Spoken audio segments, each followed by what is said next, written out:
Hello, welcome to Dundros Podcast. I'm Rose Justin. So you can tell I didn't change the background. It's like 9:30, so let's just get this over with.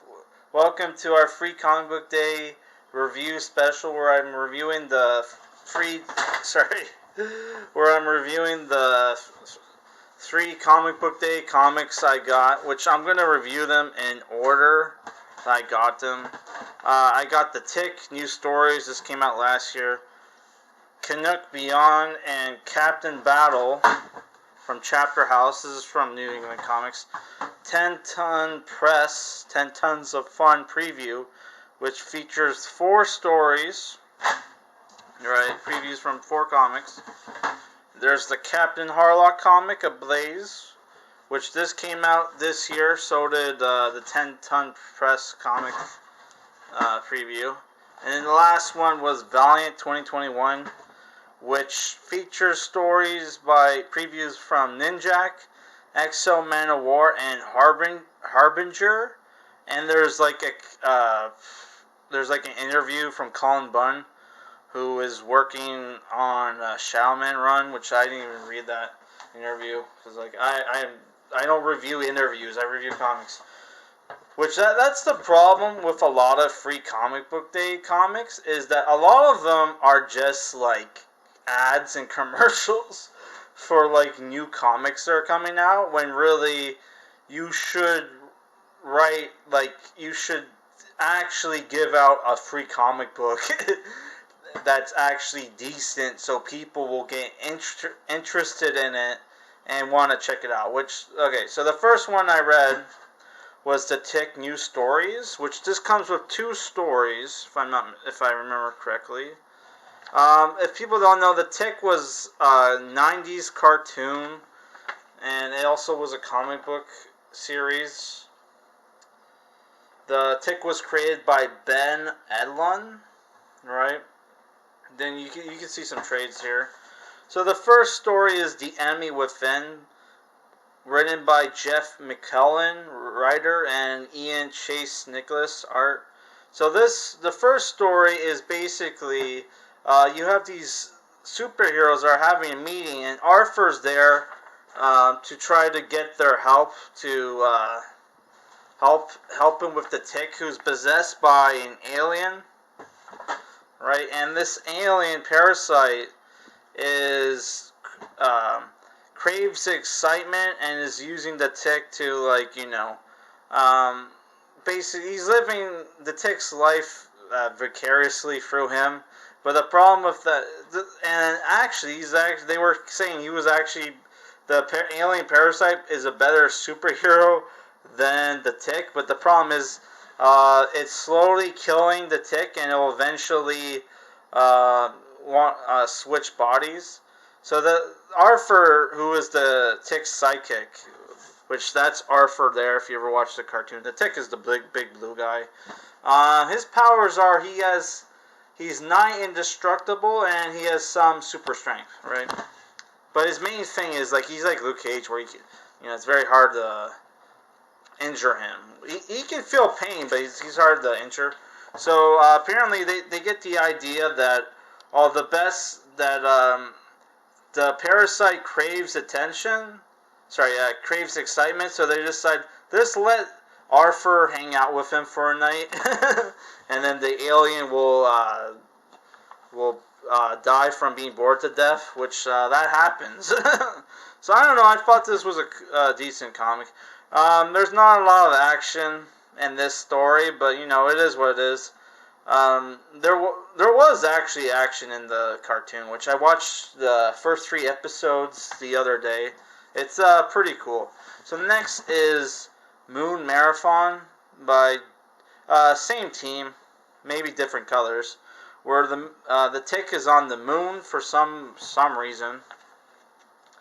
And he finds a rocket ship full of monkeys, right?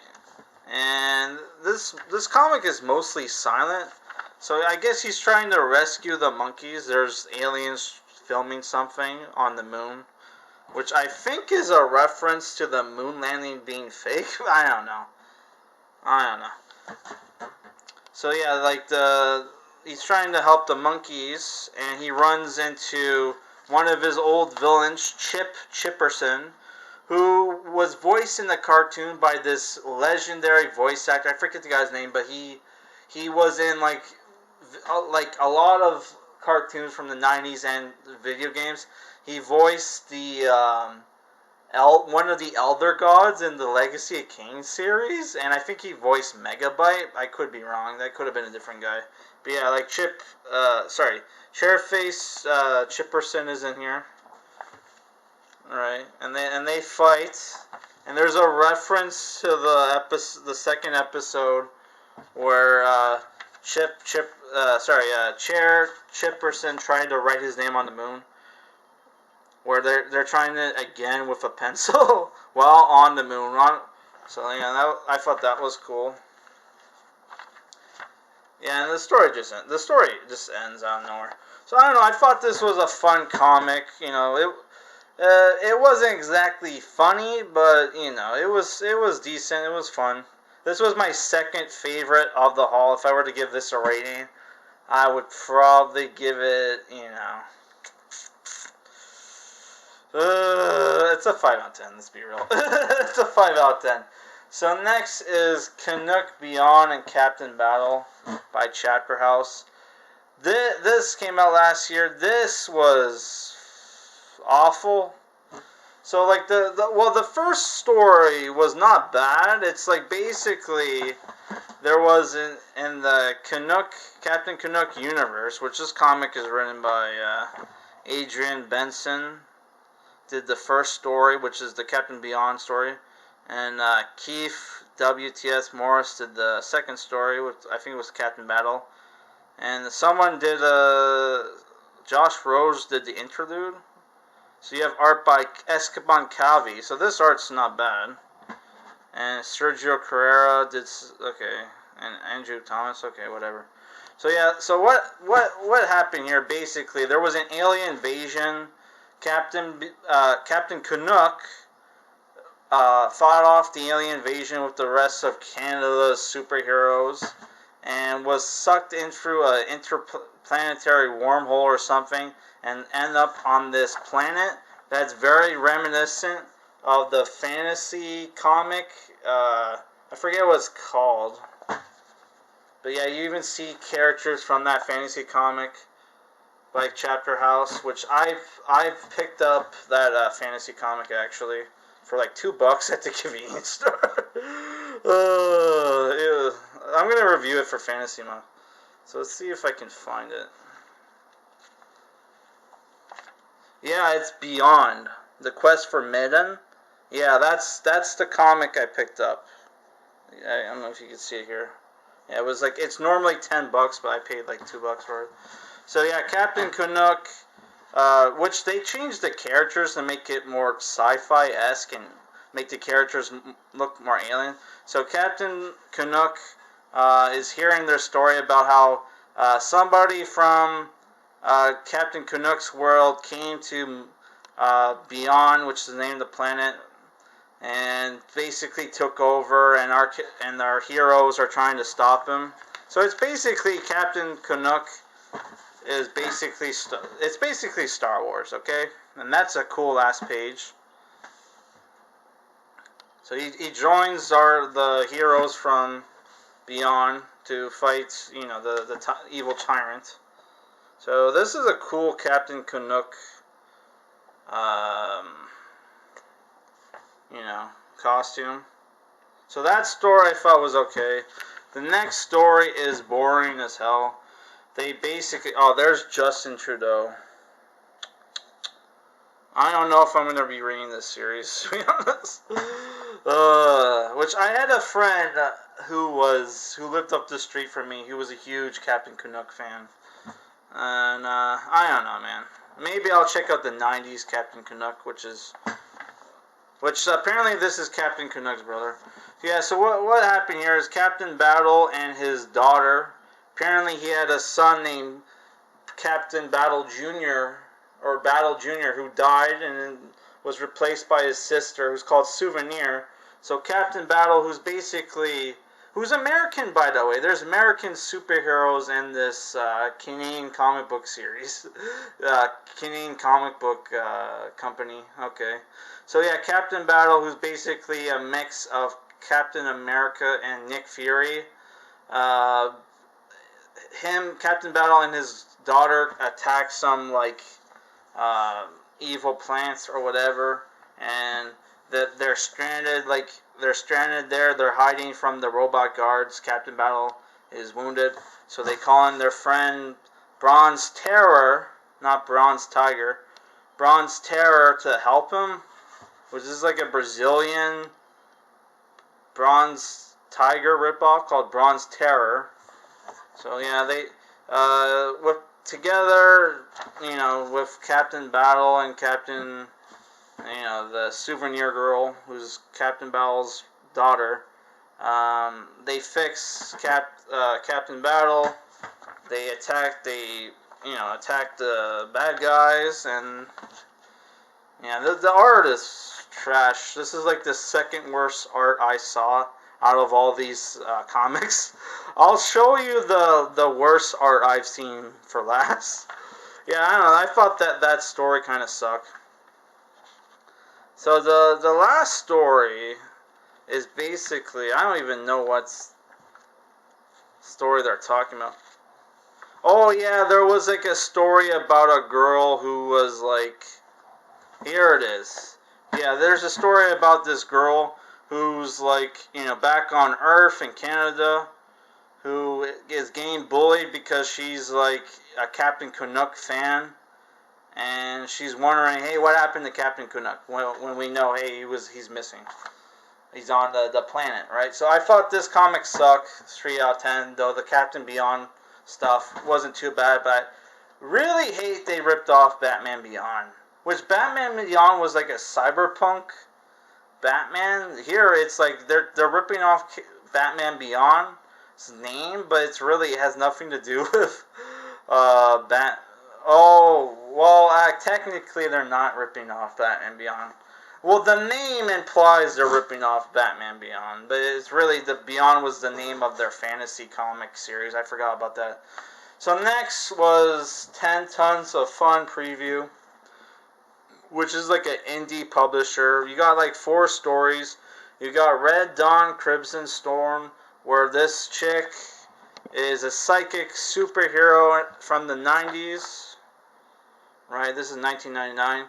And she's being sent on a mission from the CIA to stop the Al-Qaeda from, who hijacked the plane and wants to use it as a missile, kind of like in that thing that happened. I can't say it because apparently you can get in trouble if you say that thing that happened over a decade ago. Yeah, I don't know why, but yeah, you can get in trouble. So I thought this comic was okay, probably the best story here.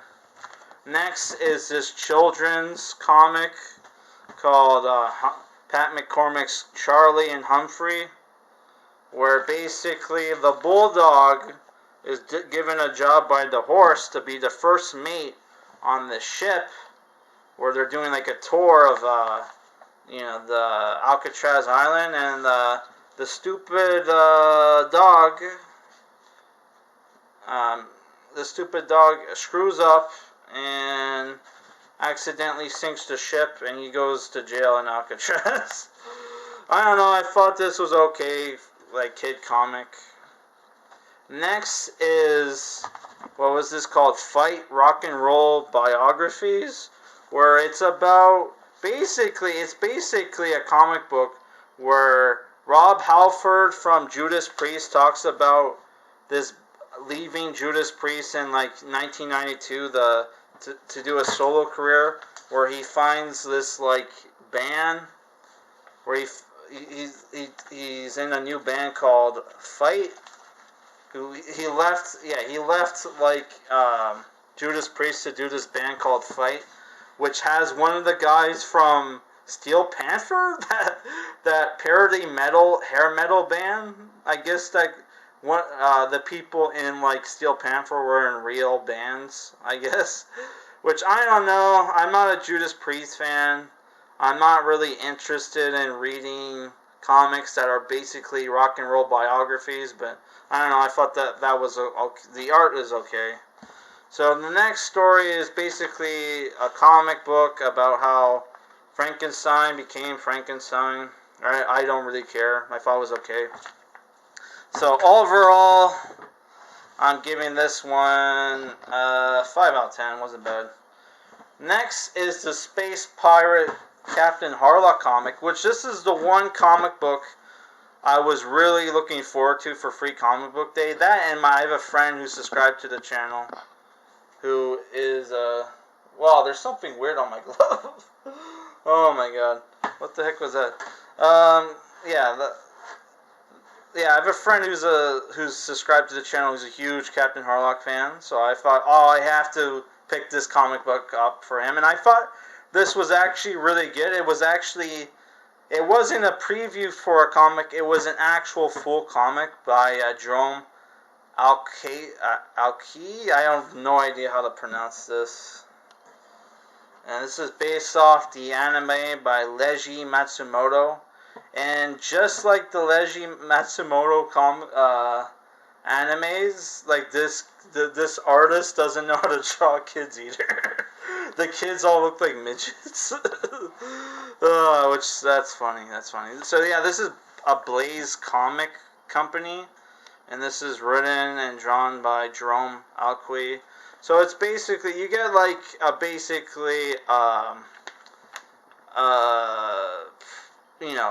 recap of what the Captain Harlock universe is about, which I've heard 3 different origin stories for Captain Harlock's series. I don't know what, I've never watched the original, so I have no idea which one is true. Cause in the CGI movie, it was like, yeah, they were fighting the Terran government, and basically, they were trying to keep the planet Earth from being like, capitalized by the elites of the Earth government. So they pretty much destroyed Earth. So hey, if normal people can't have it, neither can the rich or whatever. So that was the thing from the CGI movie. And here it's like basically, what's his name? Tadashi's father gets killed by aliens called the Mezon, which are basically a race of female aliens who sent a black sphere to Earth that wakens their like sleeper agents that were on Earth for millions of years ago, and they're planning on alien invasion. And the Terran government doesn't know anything about, is too lazy to do anything about these aliens. So it's up to Captain Harlock, who's a space pirate, to fight them. So here you have like space pirate Captain Harlock. Oh yeah, Tadashi's like dad, which Tadashi is, but basically is a character that looks just like Captain Harlock, but he's like Japanese. There's some members of the crew. Yeah, his dad discovered the aliens and then was killed by the aliens, and then he joins the Captain Harlock crew. So here they're boarding, they're attacking a Terran government ship, and they surrender immediately, and they stun them. But yeah, it turns out they're robot guards, which you see Captain Harlock's Cosmo Dragoon, probably based off there's the Cosmo Dragoon, which is just gun. Which he also has this sword-like gun, laser gun, kind of similar to the one that Char had in like Gundam. Yeah. So they rob the ship, and they find out that it's really cold on Earth for some reason. And like Captain Harlock has this girl that he's that he's taken care of that lives on Earth. And then, like, there's, like, this plot that, you know, something is going on with Earth. It's freezing. And, like, scientists find this frozen chick who's probably a Mizan alien that's probably causing the Ice Age on Earth. So Captain Harlock's going to look into it. So I don't know. I thought this was a cool comic. And I wouldn't mind reading more Captain Harlock comics. So I'm giving this one, I was going to give it 8 out of 10, but it's probably, I'm giving it like a 6 point, I'll give it a 7 out of 10. Since it was the best of the 3 Comic Book Day comics I read. Next is the Valiant 2021, where you got a preview of Ninjak, issue 1. And look at that cool cover. That's a cool cover, right, guys? Look. Behold your eyes to the interior art of this Ninjak comic, which, oh my god. So bad, so bad. And Jeff Parker wrote this comic, and the writing is not too bad. It's just the art is horrendous. There's an action scene where I have no idea what the hell is going on in this action scene. Because it looks like he's just kicking these guys in a circle, but he stole a machine gun and is shooting them. But it just looks like he's just going around in a circle and kicking them. So yeah, it was bad. But the Jeff Parker writing I didn't think was bad. I think it was all the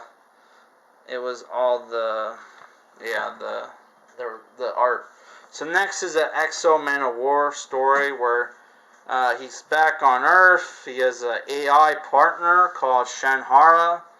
So if people don't know what Exo Manowar is, it's basically I don't really know the story, but basically it's like a barbarian guy finds this high-tech living skin armor that he's partners with.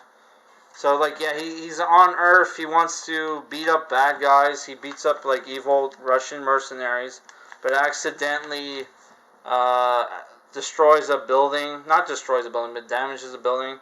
So after taking down the terrorists, he decides to... the terrorists or whatever. He decides to go into the flaming building and save people. Next, which I thought the art was good. Next is a story where he's basically in the sea, getting attacked by something, and like Shanhara won't talk to him. And that was a preview to like Exo Manowar 5. So I don't know what's going on here. The last preview, because there's like an interview by Colin Bunn, which I don't care because I'm not a huge fan of Colin Bunn. I know people like him, but I don't know. I don't really like his stuff, honestly. I thought his Venom stuff sucked, and I didn't like... His Deadpool stuff was decent, but, you know, Deadpool pretty much writes himself. So, yeah, the last story was this Harbinger story about this psychic teenager that's being hunted by the cops, and I thought that was a little SJW-esque. So I'm not reading this. So I'm giving this one a 4 out of 10, but that's only because I like Jeff Parker and the Exo Manowar stuff wasn't too bad. But yeah, this art is, this Ninjak art is horrendous by Javier Pulido. How this guy has a job in the comic book industry, I have no idea, dude. This is like laughable.